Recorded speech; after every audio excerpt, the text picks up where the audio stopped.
They add, Justin and his lawyer, Bryan Freedman, are so hell-bent on destroying Blake. She's very limber as she contorts her body to fit into whatever victimhood she's looking to fit into. Was Blake Lively's lawsuit really about fairness, or was it a planned power play to bring down Justin Baldoni? The newest files presented by Bryan Freedman suggest surprising inconsistencies that could turn the whole story around the case is not as straightforward as it seems, and sources claim this fresh proof could become the key moment. But here is the question no one is raising: if Blake's version collapses, whose position is truly at risk? Her public image or Justin's ability to defend himself? Separate topic. Let's get into part 2. Blake Lively appears to be moving the goalpost yet again when it comes to the alleged smear campaign.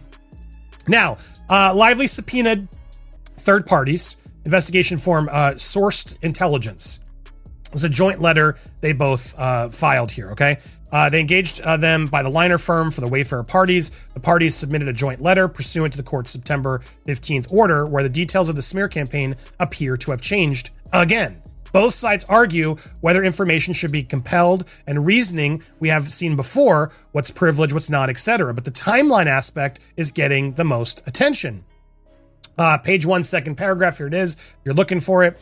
Here, Miss Lively alleges the defendants, Wayfair Studios LLC, and certain of its executives, affiliated entities, and public relations professionals, together, the Wayfair parties, engaged in a retaliatory online smear campaign that began during filming and promotion of the film, It Ends With Us, and continues to this day. Insiders are murmuring that Bryan Freedman just unleashed a bombshell.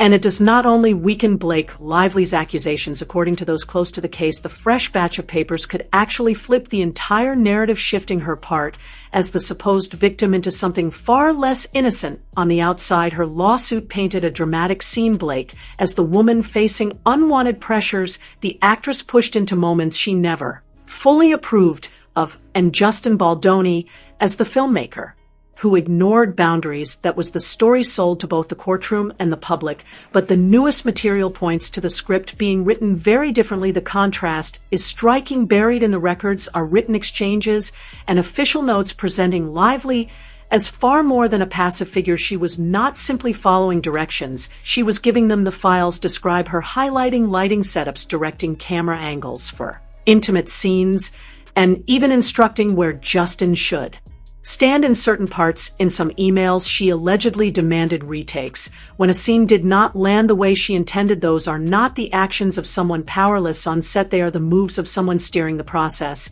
And that puts her courtroom statements in a fragile place in legal terms that carries weight.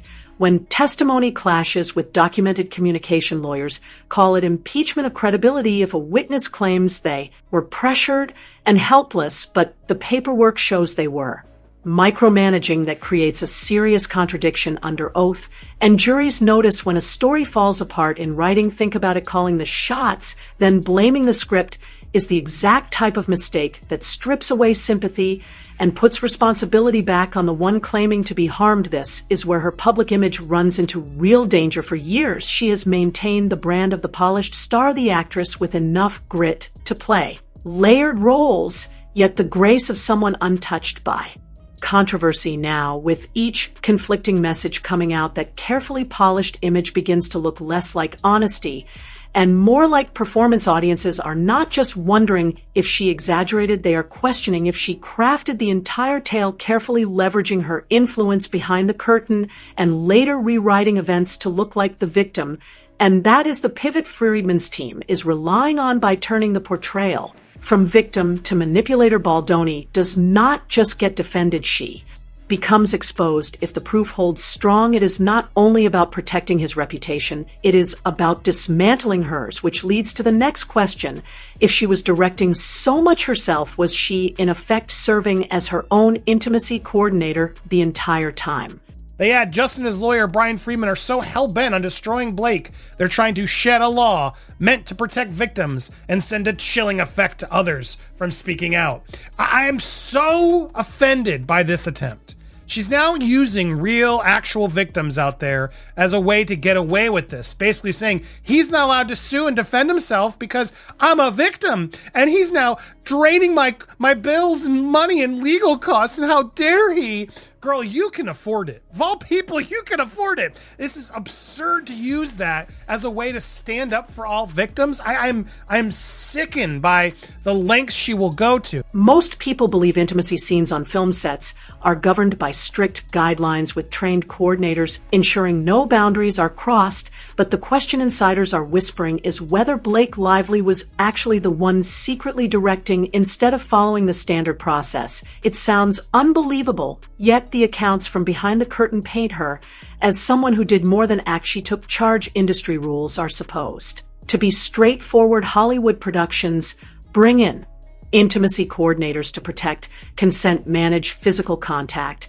and choreograph every action down to the placement of a hand. Directors and actors are expected to comply with these directions like any other safety protocol. The standards exist to keep anyone from feeling pressured or unsafe on paper.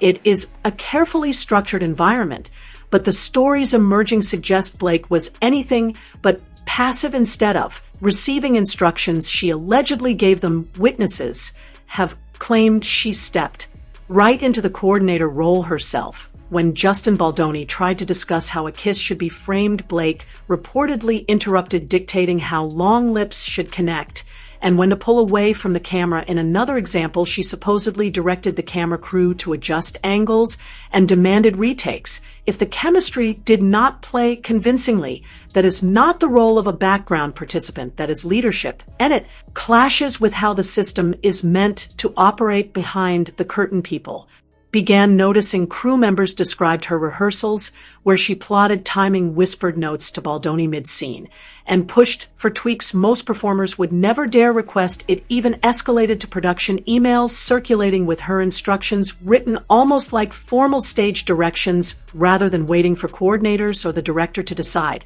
She was drafting those details herself. Her creative vision appeared to spill into choreography normally overseen by independent authorities. This is why the contradiction hits so hard. On one side, she accuses Justin of crossing boundaries and pushing past limits.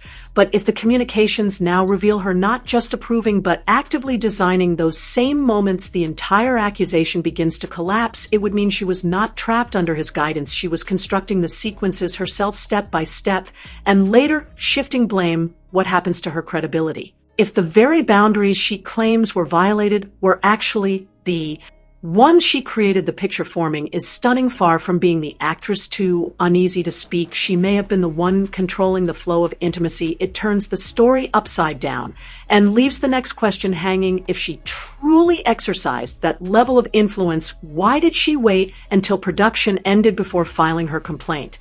Lively boldly claims she placed the substance of the relevant information from Exhibit 1 in the public record, flatly ignoring that the person recorded without his consent, Mr. Sarowitz, should be allowed to have the entire recording made public to ensure accuracy and provide context. So he's of the Baha'i faith, right? Which is a very peaceful people, and yet he was accused of some pretty wild things. It's pretty much like the core of Blake Lively's argument, or part of it, is that he's willing to destroy her as much money as it takes. If Blake Lively truly felt she was pushed past her comfort zone, the biggest question hanging over this case is straightforward. Why did she wait until filming ended before raising her voice? That silence is what confuses everyone following the legal fight. You would expect if something was wrong, she would have spoken up right away. Instead, production wrapped the movie was finished.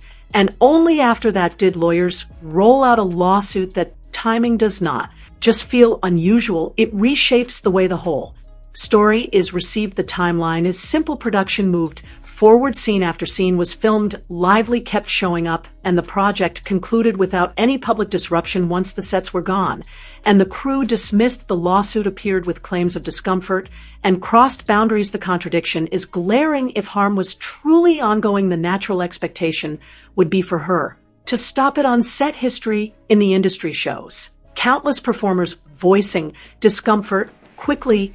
Some have walked off mid-scene, others brought in union reps the moment they felt limits blur. Directors have even been pulled aside during filming because an actor refused to continue. That kind of immediate action usually strengthens a claim.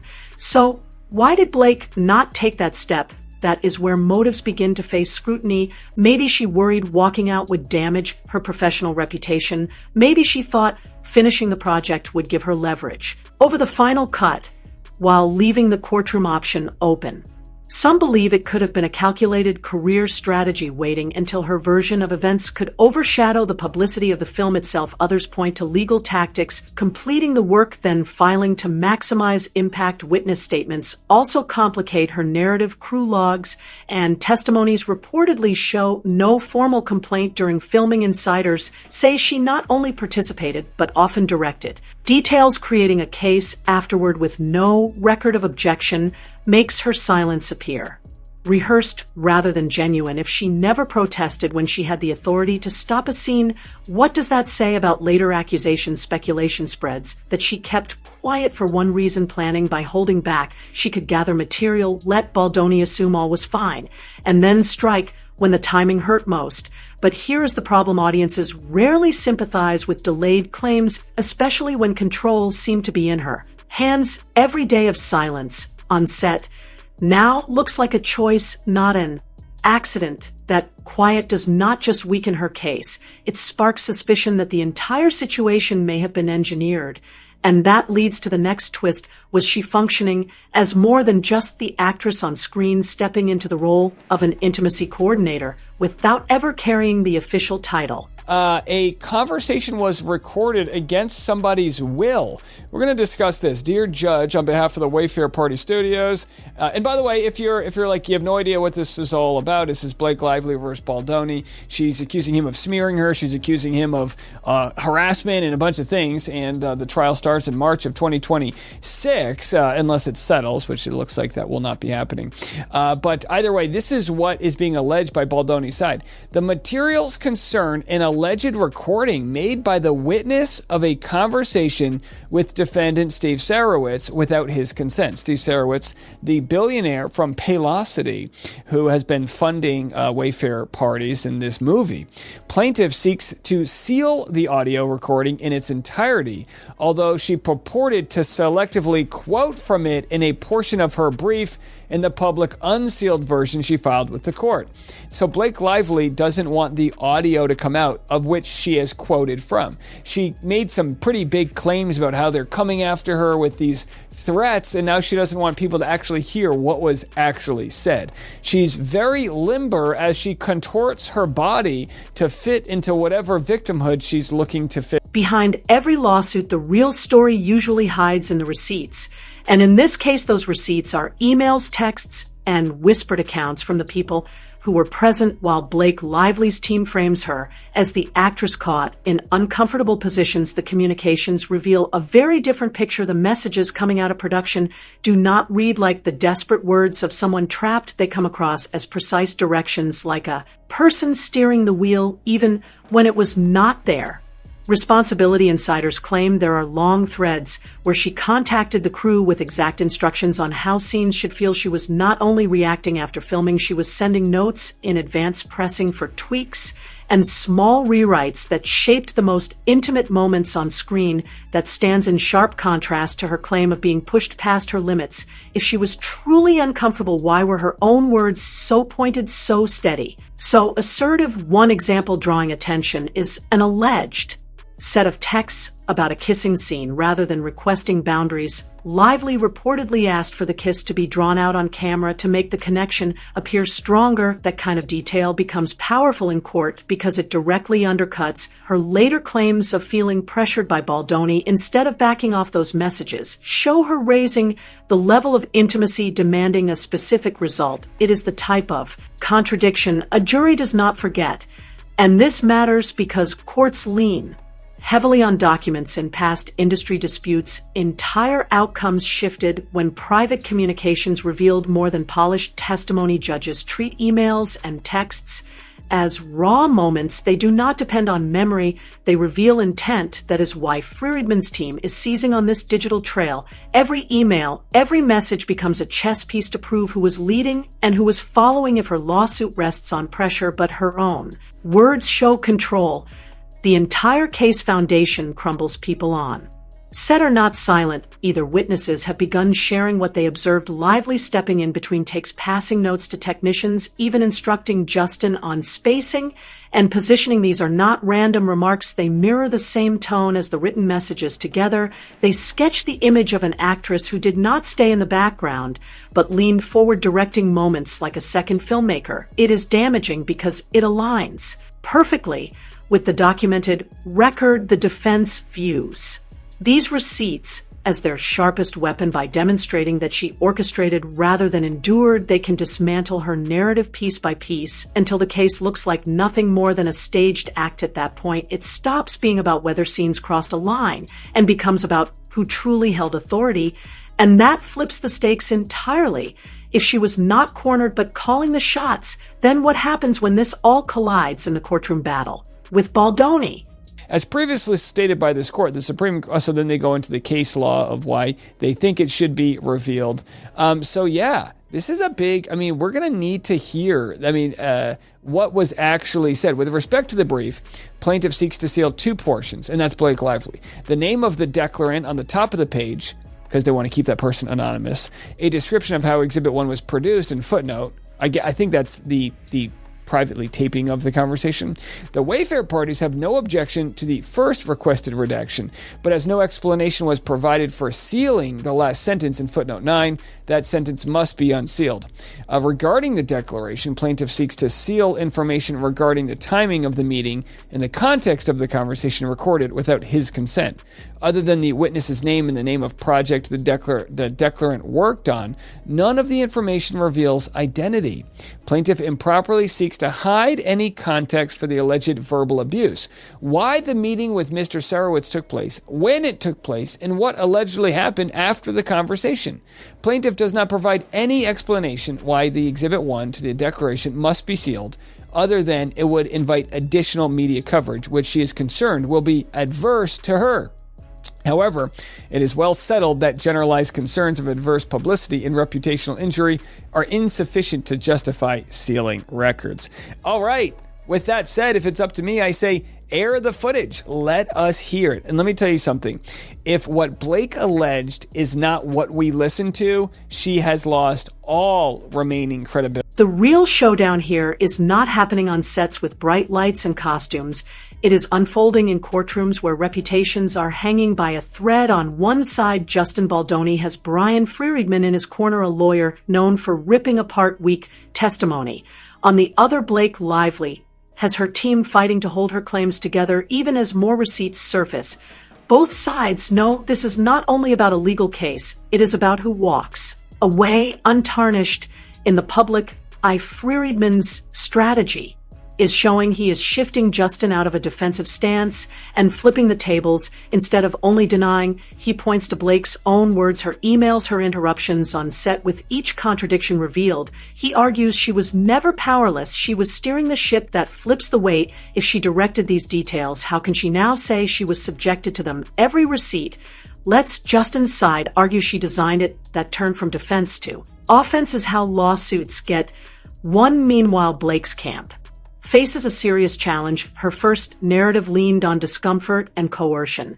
Now they have to explain why her communications look so commanding. Insiders suggest her lawyers may claim her input was her way of gaining control while feeling unsafe, reframing leadership not as power, but as self-protection. It is a fragile path. If jurors see it as backtracking, observers believe her side may pivot toward emotional harm, focusing less on the physical choreography and more on how the experience affected her mentally. But here is the problem. Justin's side has room to counter with evidence of manipulation. Freedman could argue the lawsuit itself is strategic, not just flawed, that by accusing Baldoni, Blake drew attention away from her own actions while hurting his credibility in Hollywood. If that sticks, the damage is massive. Not only did she direct moments on set, she may have mapped out a long game plan to use them in. Court experts are debating her next step. Will she settle quietly before the most damaging records become public, or gamble that a jury will still believe her star image despite contradictions? Some think it was never about justice, but about career moves. If she could control the narrative, she could elevate herself while casting doubt on Justin. But the risk is huge if her strategy is exposed, as sabotage. The fallout could stain her career permanently. Both of them are walking a tightrope. Justin risks the mark of accusation. Even if cleared, Blake risks exposure as a manipulator that could make her untrustworthy in the industry. The truth is, the winner may not be decided by a verdict at all. The court of public opinion is harsher and always watching, which leaves the question hanging: what does this scandal show about how power and performance actually work in Hollywood?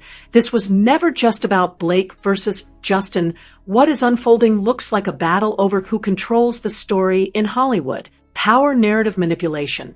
Those are the real forces clashing, not just the details of a lawsuit. Every email, every whispered account, every twist reveals how much image building happens behind closed doors. So what do you think? Is Blake the victim she claims, or the manipulator the evidence suggests? Drop your thoughts in the comments below, because this fight is far from finished.